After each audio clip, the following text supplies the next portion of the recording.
কলম কবি সুকান্ত ভট্টাচার্য, পাঠ অঞ্জনা মাহাতো। কলম তুমি কত না যুগ, কত না কাল ধরে অক্ষরে অক্ষরে গিয়েছো শুধু ক্লান্তিহীন কাহিনী শুরু করে। কলম তুমি কাহিনী লেখো, তোমার কাহিনী কি? দুঃখে জ্বলে তলোয়ারের মতো ঝিকিমিকি।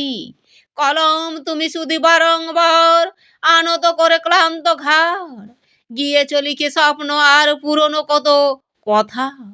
সাহিত্যের দাসত্বের ক্ষুদিত বৈশ্যতা, ভগ্ন নিবরুগ্ন দেহ জলের মতো কালি। কলম তুমি নিরপরাধ তবুও গালাগালি, খেয়েছো আর সয়েছো কত লেখকদের ঘৃণা।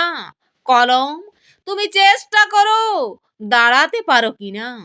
হে কলম তুমি ইতিহাস গিয়েছো লিখে, লিখে লিখে শুধু ছড়িয়ে দিয়েছো চতুর্দিকে।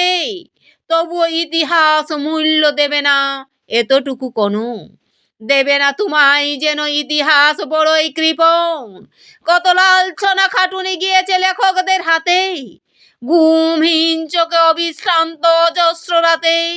তোমার গোপনে অশ্রু তাই তো ফসল ফলায় বহু সাহিত্য বহু কাব্যের বুকের তলায়। তবুও দেখে বোধ নেই লেখকের কৃতজ্ঞতা। কেউ চলবে এ প্রভুর খেয়ালে, লিখিবে কথা। হে কলম হে লেখনী আর কতদিন, ঘর্ষণে ঘর্ষণে হবে ক্ষীণ। আর কত মৌন মুখ শব্দহীন দ্বিধান্বিত বুকে কালির কলঙ্ক চিহ্ন রেখে দেবে মুখের। আর কত আর কাটবে দুঃসহ দুর্বার লজ্জায়। এই দাসত্ব ঘুচে যাক, এই কলঙ্ক মুছে যাক, আজ কাজ করো কাজ। মজুর দেখেনি তুমি, হে কলম দেখনি বেকর। বিদ্রোহ দেখনি তুমি, রক্তে কিছু পাওনি শেখার। কত না শতাব্দী যুগ থেকে তুমি আজও আজ দাস।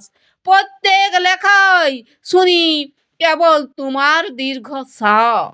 দিন নেই রাত নেই শ্রান্তহীন নেই কোনো একটু, অবাধ্য হলে তখনই ভ্রুকুটি। এমনি করেই কাটে দুর্ভাগা তোমার 12 মাস, কয়েকটি পয়সাই কেনা। হে কলম তুমি কৃতদাস, তাই যত লেখো তত পরিশ্রম এসে হয় জড়ো। কলম বিদ্রোহ আজ, দল বেঁধে ধর্মঘট করো। লেখক স্তম্ভিত হোক, কেরানিরা ছেড়ে দিক হাঁক। মহাজনী বন্ধ হোক, বন্ধ হোক মজুরের পাপ। উদ্বেগ আকুল হোক প্রিয়া যত দূর দূর দেশে। কলম বিদ্রোহ আজ, ধর্মঘট হোক অবশেষে। আর কালো কালি নয় রক্তে আজ ইতিহাস লিখো। দেয়ালে দেয়ালে এটে হে কলম আনো দিকে দিকে।